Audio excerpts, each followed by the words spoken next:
Welcome back to the show, everybody. This is the Upper Tier, the football podcast we bring you each and every day out there on YouTube. If you could smash that subscribe and bell notification button, and of course, hit a like on the video as well. We are going an hour early tonight for good reason. I'll give it to you towards the end of the show, but it's for good reason. Well, I think it's good reason anyway. But what a festival of football we had at the weekend there. Some amazing results. And we're going to get into them shortly. But what we would want to do, first of all, of course, is we'd like to pass on our thoughts and condolences, of course, to the man who was a legend in my childhood, who had me glued to the TV every Saturday and all. The one and the only Mr. Dickie Davies, who passed away on Sunday at the age of 94. He was a man who made my footballing experience as a kid awesome. And we'll talk about him a little bit later in the show as well. Spent a number of years as the voice of World of Sport and stuff like that and all, Dickie Davies. But what a man, what an absolute legend. And a lot of you, of course, here in the chat and stuff like that wouldn't be familiar with one Dickie Davies. But certainly I'm very familiar with him. I would have grown up with Dickie Davies on my screens and stuff like that because I'm of a certain vintage, as they say.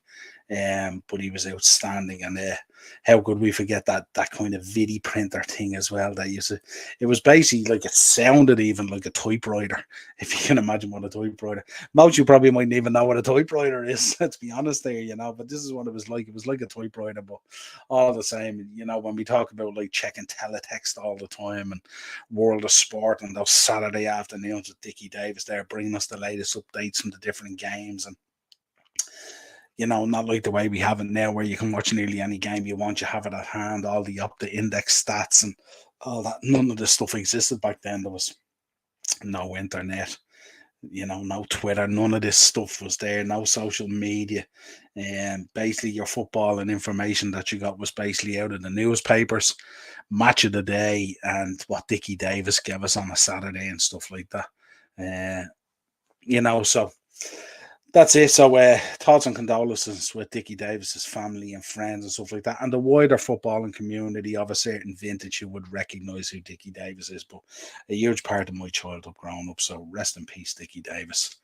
My main man is in the comments here, as always. It is the Monday mashup. Morris, check out GP Productions podcast. Some fantastic stuff going up there at the moment. Potter just sacked. Sorry, just practicing. Hold fire till the Dortmund game, Morris. Till the Dortmund game, I'd say. He has to last until the Dortmund game, I would imagine. But we will be talking about it, don't worry. So let's get into this Premier League review, and we'll be having a look at the table as we go as well. So let's start, and there's nowhere better to start. Morris is in the comments. Aston Villa 2, Arsenal 4. What a win for the Gunners on Saturday. It really kicked off the weekend, something amazing. And dare I say, a lot of Arsenal fans on Saturday say probably around 2:30, maybe 20 past 2, would say 5-6 minutes to go, would have been on their phones at the ready with their Twitters updates, with their Facebook updates on WhatsApp and Instagram and all, to absolutely lambaste Arteta, lambaste the players, right off the title, Edu and Arteta to be sacked and all this kind of stuff. And then up steps Jorginho with a thunderbolt that comes off the bar down and hits Emi Martinez. The whole thing of this, the ex-Arsenal keeper, on the back of the head and goes into the back of the net to make it 3-2. And then with only 9 seconds in the game, the Villa win a corner and Martinez goes up for the corner and Arsenal break with the ball, and the ball finds itself with one Martinelli. And he just runs onto an open goal and puts the ball in the net to make it 4-2 to Arsenal, to ratchet up the pressure in this title race on Man City, who were playing later that day against Nottingham Forest, and we will be talking about that as well. But this was a huge win. A lot of pressure on Arteta and on the players over the last couple of weeks. Results not really going their way. and Man City. Not that they were ever out of the title race, but just looked much, much stronger. Um, Morris back in again. What a game that was Saturday morning. Didn't see it live, unfortunately. Yeah, it was unbelievable, Morris, because it really was going to finish a kind of a 2-2 draw. And you know, as I say, this is the kind of luck you need to win a title. You know what I mean? So hats off. The luck evens itself out. You got done over on the Brentford one that time, so now you're getting that bit of luck that you deserve. And Emery said Emmy didn't get permission to go up for the corner. Emery not happy. Look, what difference does it make? It doesn't matter whether you lose 3-2 or you lose 4-2 at the end of the day. You know what I mean? The Martinelli goal in the end was irrelevant, really. He wouldn't have been saying that if Emmy had jumped up and buried the header into the back of the net, a la Allison against West Brom. So, you know what I mean? I wouldn't be too upset. 4-2 and 3-2. To me, it doesn't matter. It's where the points are going at this stage, you know. And Villa obviously needed a little bit of that.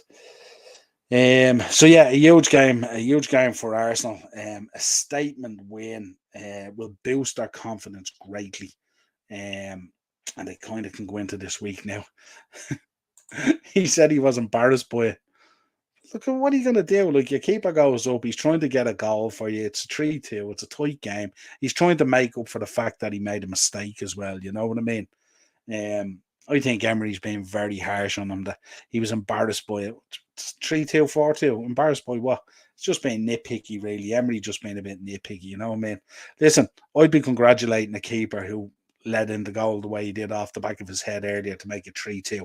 And then wants to go for a corner at the death to try and get the equaliser or have a part to play in it to try and make it 3 also. Listen, I'm a big fan of Unai Emery, but when you're going on like that, it's ridiculous. Let's be honest. Let's move on then. Brentford 1, Crystal Palace 1. This was the late show. Eze with the goal on 69 for Palace, and Janelt with the equaliser for Brentford on 96 minutes. Patrick Vieira must have been pulling the little bit of hair he has left on his head off his head. Can't believe that he didn't get 3 points here. But yeah, ran out a 1-1 draw. And not a great result for Brentford, especially being at home. Palace realistically probably would have took a point at the start of the game. They've been in free fall with poor results. But yeah, being 1-0 up, 96 minutes to cough up an equaliser wouldn't have sat well with Paddy Vieira at all. And it you know, if you look at the bottom half of that table there, I spoke about it the other day. 10 points, I think it is. 10 points separates the bottom half of the table. What a run in we're going to have, both in terms of the title race and the European spots, but also that relegation battle is going to take some serious twists and turns when you see what happened even this weekend. Even a simple thing like just one win can have a huge difference. Massive. Morris thought, yeah, good point for Palace. Yeah, probably on the face of it, but to be 1-0 up 96 minutes and then give it away must have been sickening for Vieira as well. Brighton 0, Fulham 1. An interesting game here insofar as Solomon on 88 got the goal, so Fulham keep their form really going well. But if you look at the stats of the game was Brighton absolutely battered them. If you look at Fulham, I think Fulham had 2 shots on target. And out of those 2 shots, one of them was obviously a goal.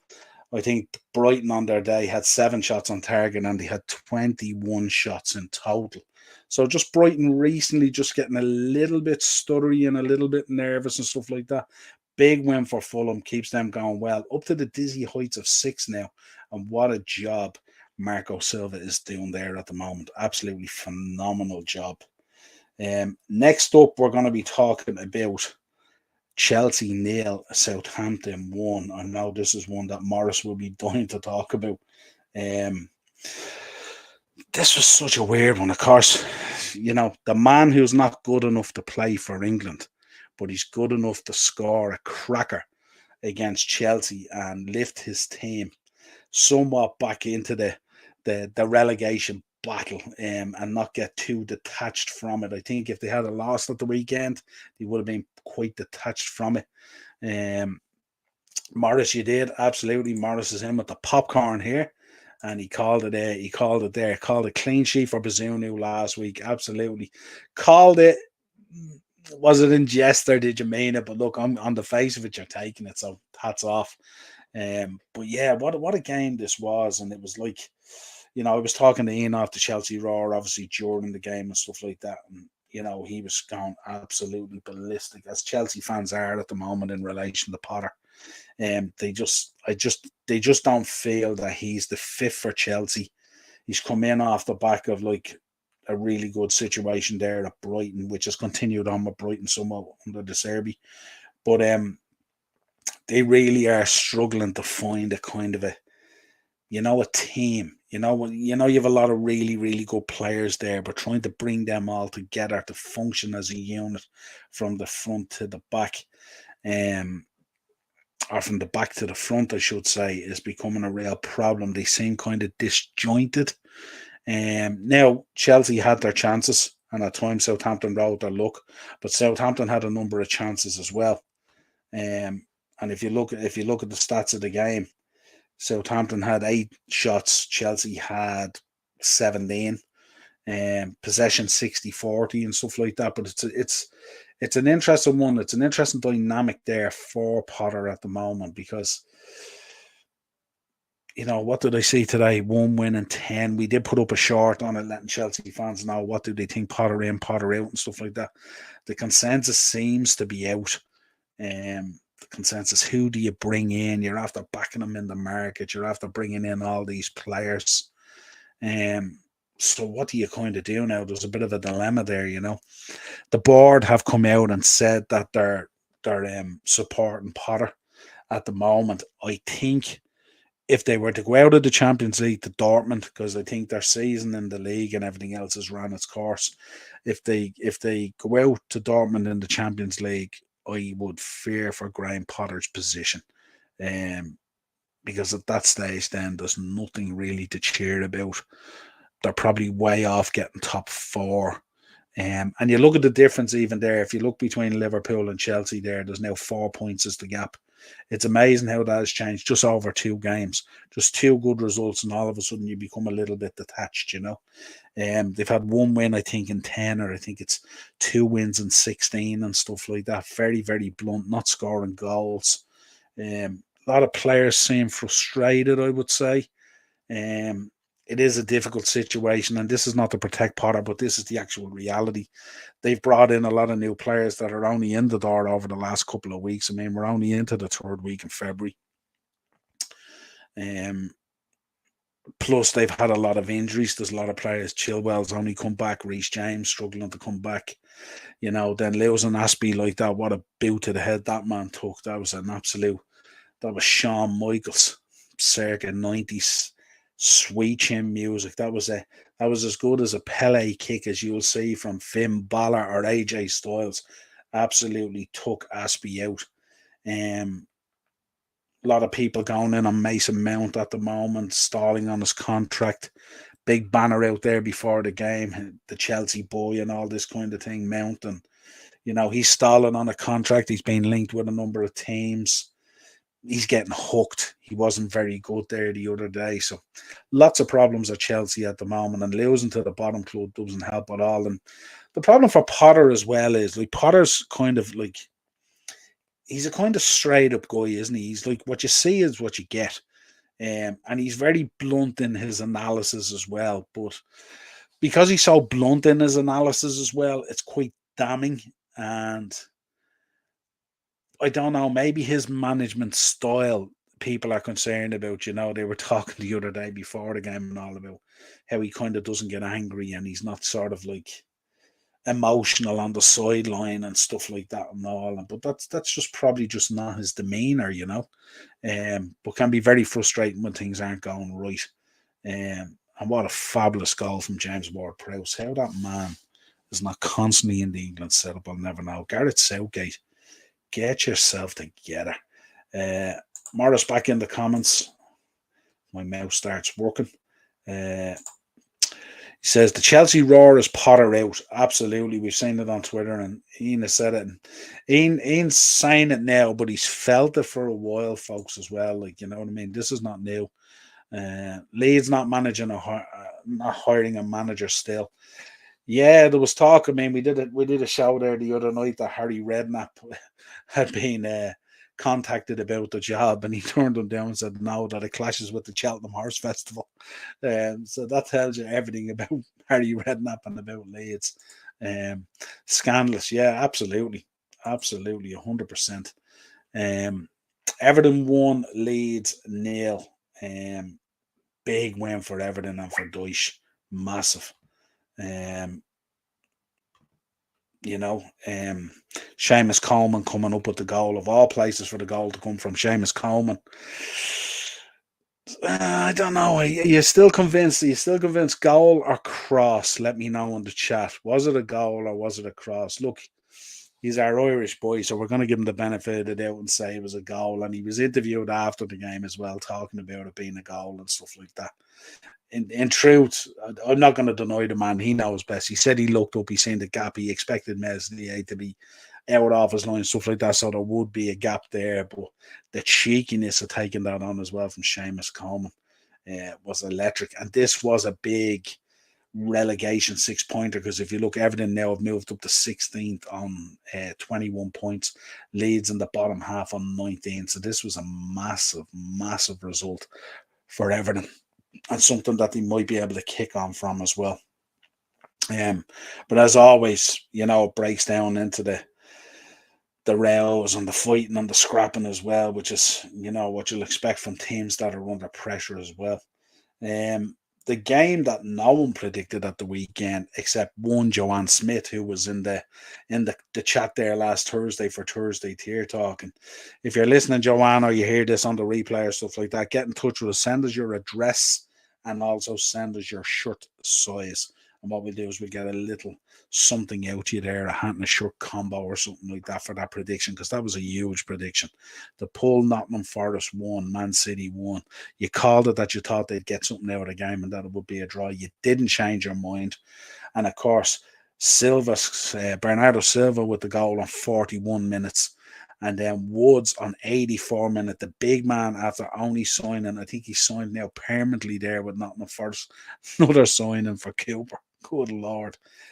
Cropped up with the goal. Jack Grealish got the assist for City on 41 minutes, and Morgan Gibbs-White with the assist for Chris Wood, the big man scoring the goal there. 1-1, sharing the spoils. Shock result. Gunners fans, of course, celebrating big time. Then we had Wolves and Bournemouth. A game that I didn't expect to go this way, especially with how dominant Wolves were.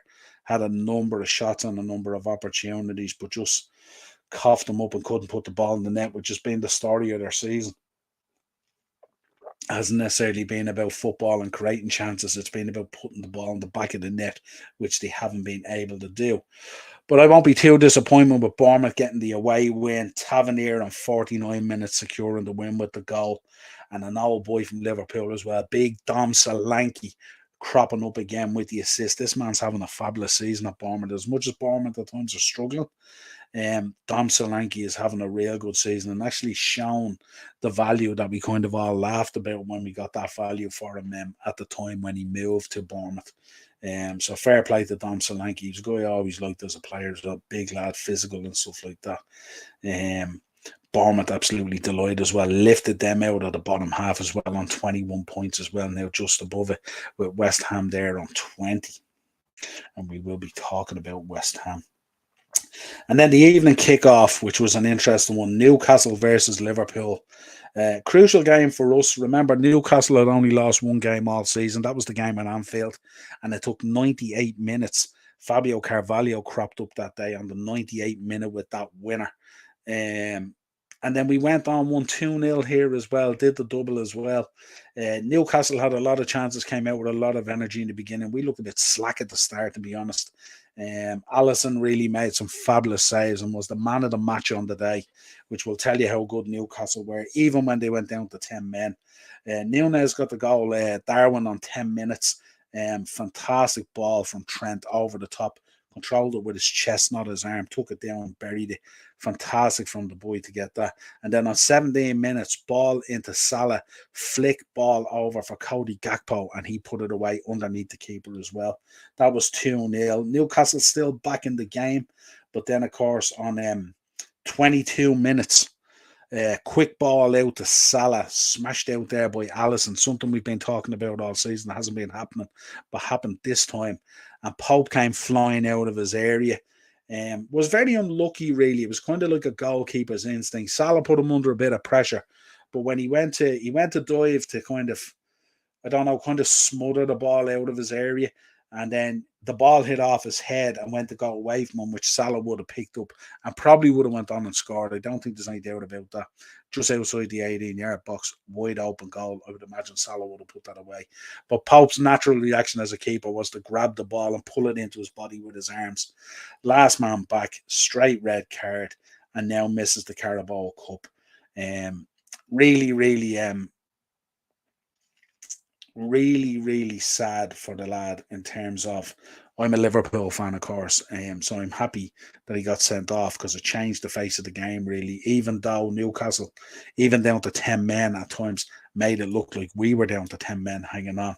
But it kind of paid way to the competition, if you like. But the fact that he misses the Carabao Cup final with Newcastle, and the fact that Dubravka, I think, can't play because of the United connection there. So it's down to Loris Karius, as Liverpool fans will remember, who had an absolute meltdown in that Champions League final. And not only that, went on loan out to Besiktas then and carried on that kind of craziness to the point where Besiktas ended his loan move early as well. So it looks like he's going to be between the sticks. So it could be an interesting one for Karius. He could redeem himself here a bit and put himself back out there in the market, if you like. As I know he's whatever third or fourth choice or whatever it is in Newcastle, so he could potentially put himself back out in the market with a big performance there. I probably will do a preview of the Carabao Cup. I'll probably do it with Dazzler at some stage this week. We'll do a short show, about 20 minutes previewing the Carabao Cup final, as you'd have to, really. And you never know, maybe on Sunday we might be able to drop some sort of a Carabao Cup final reaction as well. We'll see what timing is like. We will be back, of course, on Thursday. I will be back tomorrow night, first of all, with a match reaction for the Liverpool-Real Madrid game. That'll be at about 10:15. The preview went up this evening. If you haven't seen it, check it out. We will be back, of course, Thursday with Thursday Tier Talk. Not sure on the timing or what the makeup will be yet, because I know United are playing Barcelona at 8 o'clock, so Darren might be caught up in that. If he is, we'll see, do we run it later, or we'll see what way we're going to do it. So let's see what happens there. Morris in the comments, cross, but what a servant. Yeah, Seamus Coleman, yeah, absolutely. Morris back in again. Todd hiring DJ Carey as a financial advisor. Oh, the forecourt of that garage. I remember it well. And Cheapy back in again. Make sure Darren autographs the merch for Joanne. Absolutely. And Ted's in. Ted, how are you doing? Poker Gambit, of course. Check out Ted's channel as well, Retrotainment, where they go back and they look at classic movies and stuff like that, and they give their thoughts on them and they recast them and all that kind of stuff. So make sure you go over there and drop a sub on Ted's channel. Watch Karius play out of his looking skin now. Oh, good Lord. Do you know what will probably happen, Ted? He'll probably play out of his skin for 80 minutes and then have 10 minutes of absolute disaster. That's, you're thinking about it now. You can see it, can't you? It's coming. There's no doubt about it. Let's get into the two games on Sunday. Again, pivotal games. So we start off Manchester United 3, Leicester 0. Leicester very, very dominant in the first half, created a number of really, really good chances. But then Rashford cropped up on 25 minutes with a goal. Cracking goal as well to break the offside trap and took it. Lovely. The man is on fire at the moment. I did a short on the channel about him this morning. He's probably the most informed player on the planet right now. And what a turnaround this man has had in the last, say, 6 to 8 months. Last season, he was void of confidence, really, really down. looked like he was nearly suffering from mental health issues nearly, there was talk that he was going to get away from Man United. There was talk that Man United might cash in on him. There was a lot of people giving him a lot of stick that his focus was elsewhere. It wasn't on football and stuff like that. But boy, has he come back. And you've seen it even in the summer, some of the videos coming through from Man United and in the current times as well. This man is training out of his skin. If you've seen this man run those hill runs and stuff like that, well, this guy is on fire right now. He's loving his football. He's proving a point. He's vital to Man United. And dare I say, he has Man United in a title race. He also picked up a goal on 56 as well, another cracking goal from him as well. And then I was delighted to see, now this is a Liverpool fan, I was delighted to see Sancho pick up his goal on 61 minutes. Ball squared in, lovely, lovely team goal. But good to see Sancho back again, smiling, enjoying his football. He's had a torturous 3 to 4 months there, dealing with a lot of stuff, both on and off the pitch. But again, hats off to Erik ten Hag in terms of his management of both these players and others. He's done a fantastic job on them, and I was delighted to see Sancho back on there again. So, sometimes, folks, you have to park your allegiance hat and you have to call it as you see it and talk about football the way it should be spoken about. So, fair play to them. Big win for United, propels them up into third now, just 3 points off Man City. And 5 is it off Arsenal at the moment. Arsenal, of course, have a game in hand. But I don't want to hear any more United fans saying they're not in a title race. You're bang slapping the title race. Man up now and get on board and call it as you see it. Genuine question from Ted. Genuine question. Since the World Cup, has Rashford been the best player in the world? Absolutely. Absolutely. He's the most informed player in the world at the moment anyway. I don't know what sort of credentials you have for the best player in the world. Certainly he wouldn't be far off. He's definitely in the conversation, but definitely the most informed player in the world. And probably, dare I say, probably the greatest turnaround in terms of form from where he was to where he is that I've seen in a long, long time. I mean, he was absolutely pony last season. To the point where they were dropping him and everything and subbing him and all sorts of stuff and all. But back in there now with a point to prove. But yeah, you're spot on, Ted. I wouldn't be surprised at all, and I wouldn't disagree with it whatsoever, as much as it pains me. Morris back in the comments as well. Foxes were sharp, so Vitzer was lucky he didn't see red, but United in good form. Yeah, let me know your thoughts on that tackle. When I seen that tackle first, I was screaming straight away for a red. And I know some people would say, well, he kind of went in and he backed off, but I mean, he turned sideways straight into the knee and caught him at the side of the knee. And I think on another day that could have easily been a red card. But I think with the pressure that referees and VAR are under at the moment, being in such a spotlight at the minute, there was a lot of stuff at the weekend was kind of let go a little bit in terms of tackles and stuff like that. Refs weren't as quick to start producing cards. But for me, if it had been a red card, I wouldn't argue with it. It could have easily been a red card. Maybe our resident referee, Mark, when I'm talking to him or we have him on again, we'll ask him about it and see what he thinks about it. But certainly it was very, very high and it was very, very reckless. And Morris, I think you're correct, Ted. Yeah, absolutely. And even Dermot Gallagher said it was a red. Yeah, look, you wouldn't argue either way, would you? Like, if you're a Man United fan, you could see why it wouldn't be given.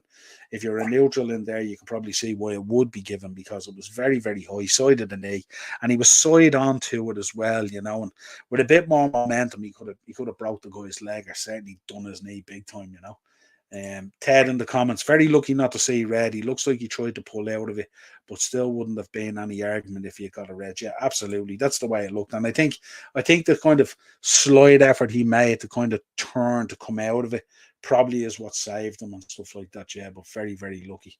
And then the final game of the weekend saw Tottenham versus West Ham. I have a lot of views on this at the moment. Emerson cropping up with the goal on 56, took his goal absolutely lovely, and then Son, that was sprung from the bench, got his goal on 72. And it was an interesting one. Before the game, they were talking about Son has been very successful in scoring goals against West Ham over the years, and they were shocked that he had been benched. But when he came on, he really took the game to West Ham, and they were very alive. West Ham with a couple of chances, Jared Bowen and stuff like that was very, very lively, creating a lot of chances and stuff like that. But other than that, West Ham, they just look like they're lacking something. They're a little bit flat, and I think I'm looking at Mikel Antonio up front, and I don't see him producing a hell of a lot. I don't see a lot of contribution when they don't have the ball. I see a lot of standing around and a lot of waiting. I don't see a lot of really good runs and good movement. I don't see a lot of good hold-up play. To me, during the game, I was looking at it and I was thinking, Moisey, you need to man up there. You need to be better than that because he ain't giving you nothing. I thought Declan Rice was reasonable in the midfield, controlled it at times and stuff like that. But Jared Bowen working so hard, but it was tireless really, and he was working hard for himself really. He was trying to win stuff and control the game, but also trying to create the chances himself because Antonio was so far off the game. It was absolutely shocking. And I would fear for West Ham at the moment and for David Moyes. Could be trouble ahead there if they're not careful. Down in the bottom three now, not easy to get out of it. And you look at West Ham at the moment; they do have a lot of quality players there, but they just don't seem to be performing at the moment. Going out and giving it a 100% across the board, really. Morris back in the comments. Let's hope Good Luck Graham can't attend every week. Yeah, absolutely. Yeah, he was over there for the game, Graham. Yeah, he was over there. And look, afterwards, I was kind of thinking about going, yeah, Graham is over there, so I'm kind of glad he got the result. I can't complain about it, And Ted's back in as well. Bowen won't be at West Ham next season unless they replace Antonio.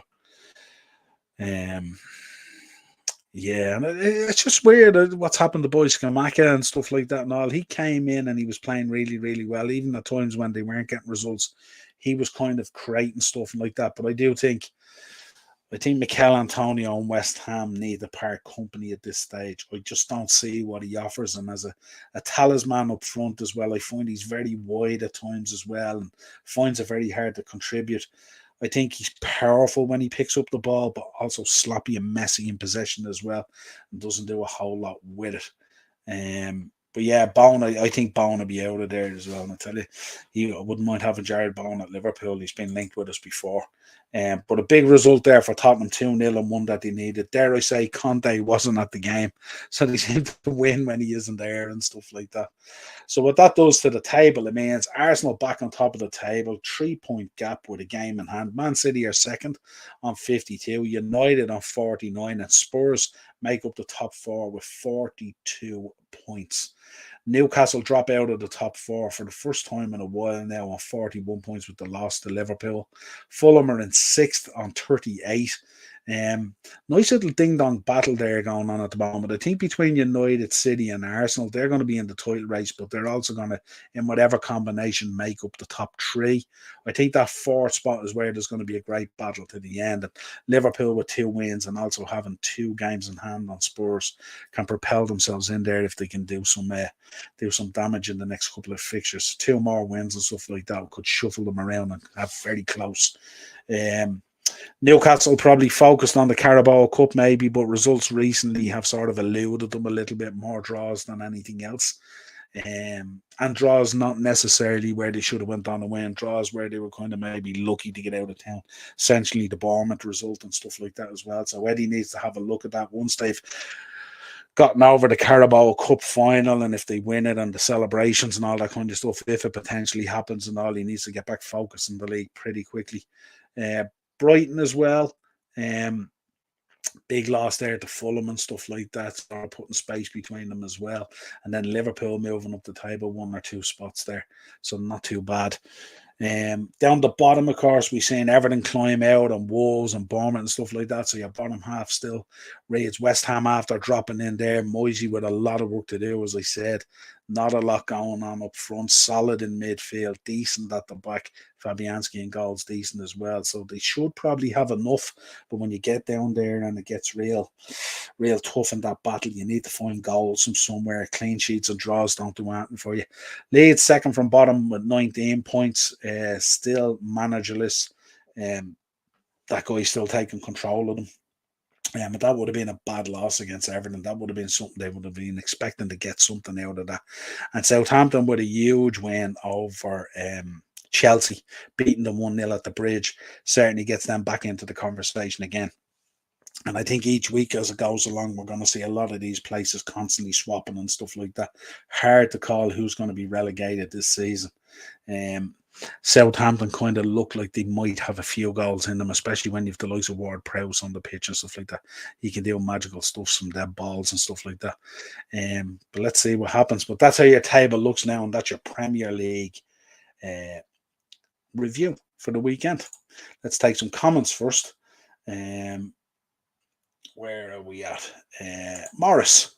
John Joe Shelby had KDB in his back pocket Saturday. Eat it, haters. Morris, you do love that guy, and yes, he did, and I'm sure you enjoyed every minute of it.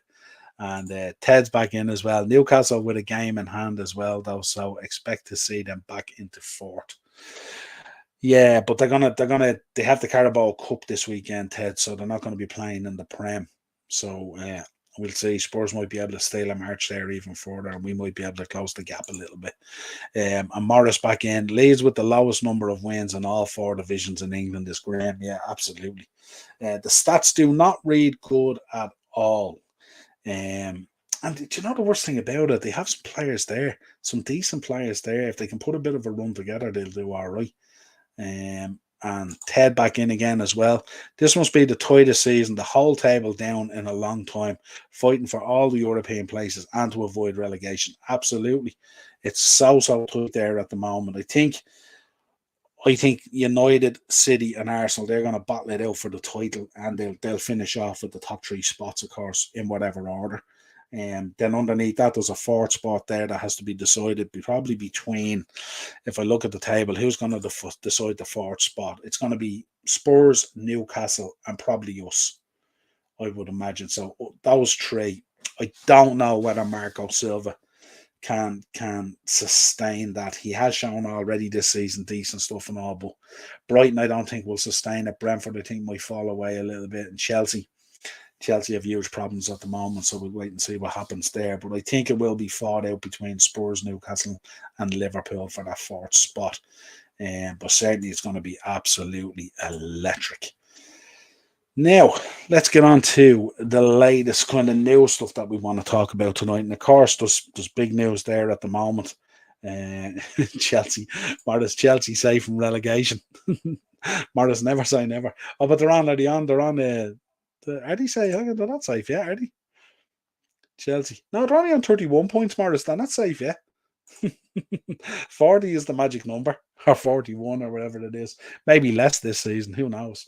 But we'll talk about Man United first of all. Man United, the soft bids went in for the takeover there. I think last Friday was the deadline. And 2 main bids that we've heard about. We haven't heard about any others.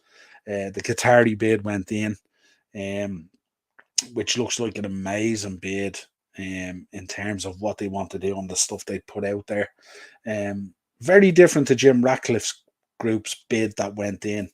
The Qatari bid that went in talked about Carrington and talked about the redevelopment of Old Trafford and a lot of other stuff like that. A lot of the stuff that Man United fans will want to hear. But Jim Ratcliffe's bid went in and didn't necessarily talk about those things, although they were alluded to after the fact. So that was the real difference. But the Qataris seem very, very confident that they're going to be able to land the sale of Man United. And then it begs the question, there was interviews over the weekend and stuff like that, and the talk is, this is something that I picked out of the air, that the talk is that they could be looking to bring in Kane, Mbappe and Bellingham. And imagine if they entered those 3 in there. So you can imagine United next season lining up, right? You got De Gea in goals. You got Dalot, Martinez, Varane, Shaw, Bellingham. All these players, Fernandes, Rashford, Mbappe and Kane. Not to mention Casemiro. Can you imagine? Let us know, Ted. What do you think of that starting 11 if you're still in the chat? Imagine having the Mount Watering started in 11, But it sounds some things as well. All the information coming out of stuff that these Qataris are very serious about their business here, and they want to build a serious squad of players and stuff like that. And there is talk as well at PSG as well that one Kylian Mbappe is getting quite itchy in his current location. And there's talk of Neymar wanting out and might be coming to the Premier League. He's been linked with Liverpool. Dare I say he's been linked with us as well, but he's been linked with Chelsea and Liverpool. So it'll be interesting to see where he might end up. I see he hurt his ankle there the other night, went off for his usual sort of a post-winter sabbatical. But we shall see. Ted back in the comments again. It will be some starting 11, but I just don't see it happening. They'll splash cash, but don't think we'll be bringing in all those players in a single window. Maybe not in a single window. You might have to wait for one. You never know. They might give you Mbappe on loan, so it doesn't affect your FFP, you know. The beauty of it, dare I say, dual ownership from where the money resides, not necessarily from the name on the contract. Neymar off to give his sister a good birthday. Yeah, just tell you, it happens every year, doesn't it? It's crazy, isn't it? So that's a kind of an update on the United, the takeover and stuff like that, and the bids and stuff that have gone in. It's the Qataris look like they've kind of stole a march. It depends on where your own heart and head lies in this in terms of moral compass and stuff like that. But look, it's this is the way football is going, and you either put up and shut up, you know. You either get on the train or you get off it, as they say, if you want to be competitive. So let's see what happens. Other news coming out. Son, of course, after the West Ham game yesterday, received some racial abuse online, and this has been an ongoing thing. We've seen it as well with Ivan Toney there last week, receiving it again. It's raised its ugly head again, and I still, for the love of me, fail to understand in 2023 one, why people are like this, and they think that this is a thing, and two, the fact that they're still capable of hiding behind social media, and that social media companies don't man up and sort this out.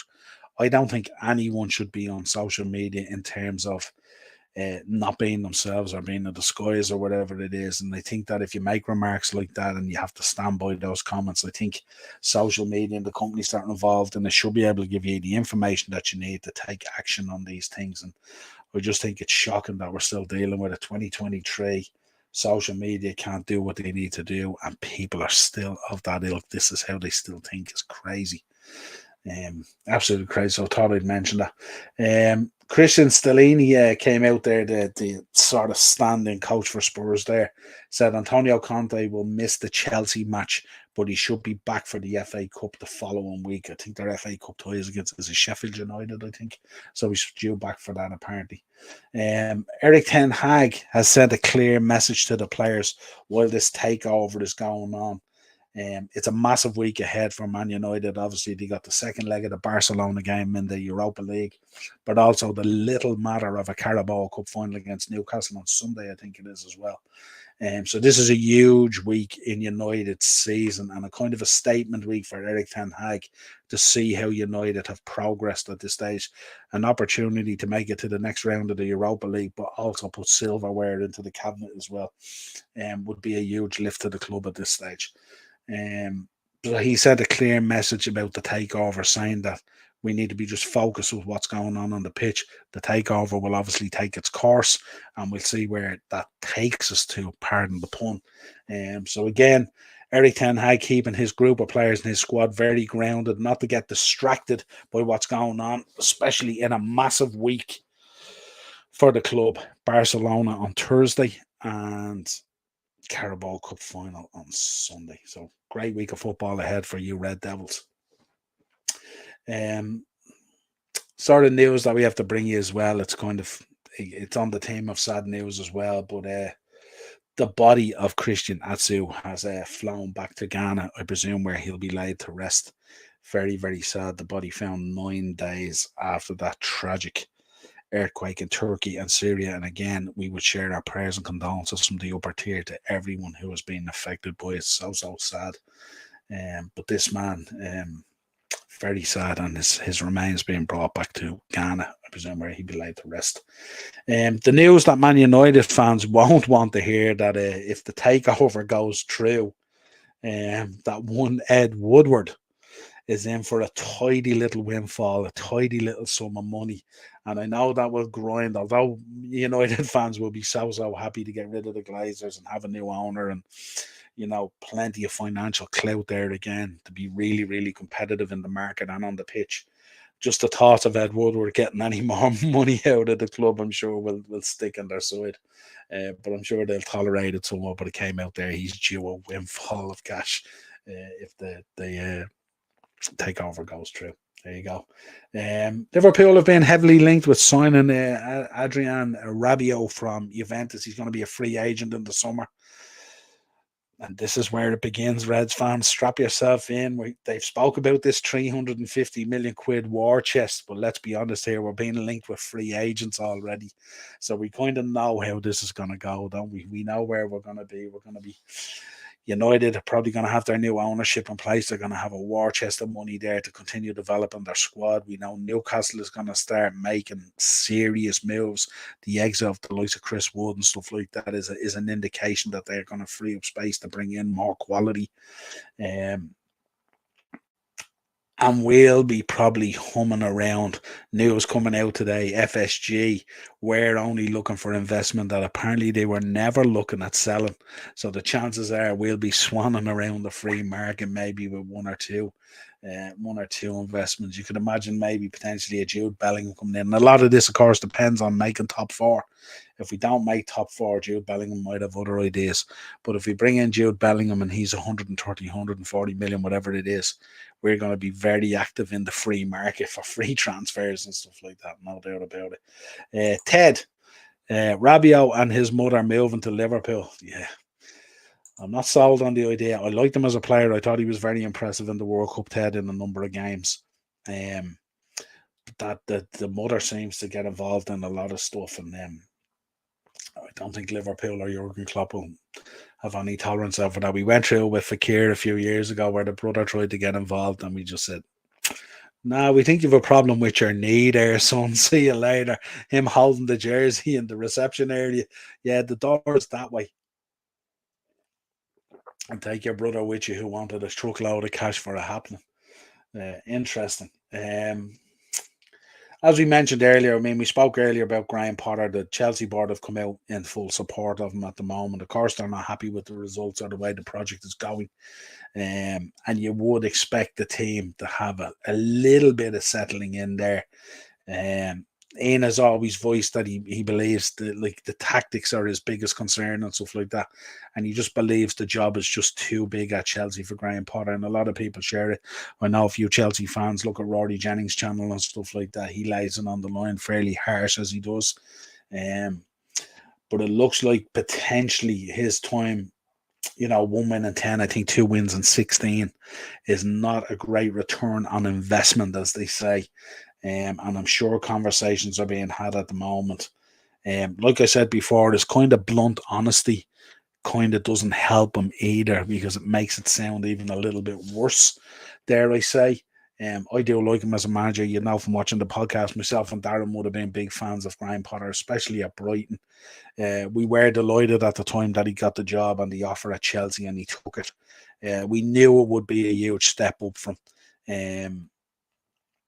because being successful at Brighton is very different than the level of success you need at Chelsea.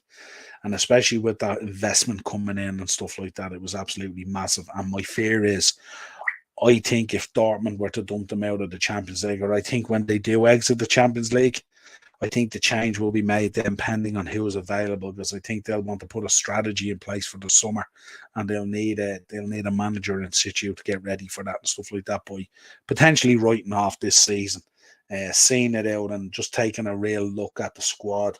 Darren has often said that a lot of players have come in and it still looks very imbalanced and stuff like that.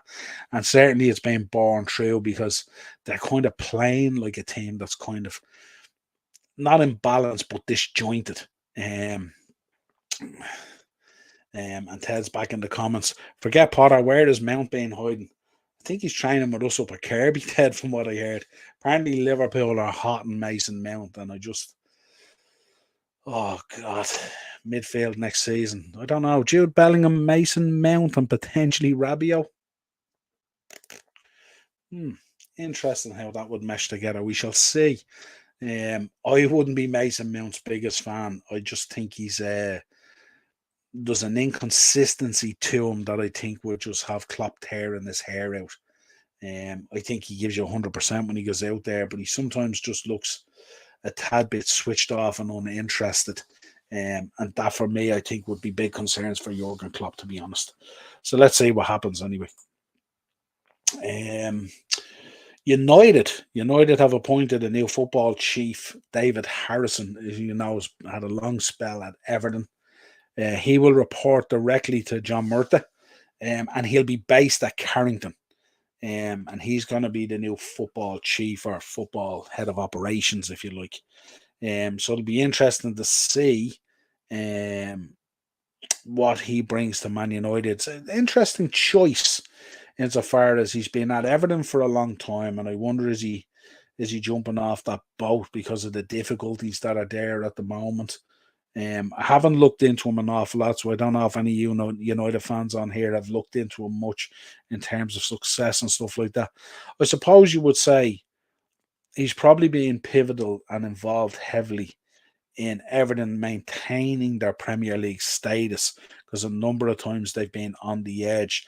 There's no doubt they have brought in at times some really, really good players, but they've always lacked that kind of squad or that kind of that kind of real powerful starting 11. And when they have had a really good starting 11, more often than not, they've been caught up by injuries or something like that. So it'll be interesting to see how Dave Harrison goes into United and what his plans are and what he does and how he works with Eric Ten Hag. It'll be interesting to see how strong Eric Ten Hag was involved in it and stuff like that. Country views. Please share the love back. Yeah, absolutely. No problem at all. 100%. And then we're going to finish out, of course, with the man at the top of the hour, Dickie Davies. Tributes pouring in from everywhere. He worked for World of Sport from 1968 until 1985. So I had the pleasure of probably, dare I say, about 8-9 years of him providing me with football content and stuff like that. Passed away, 94 years old, great age.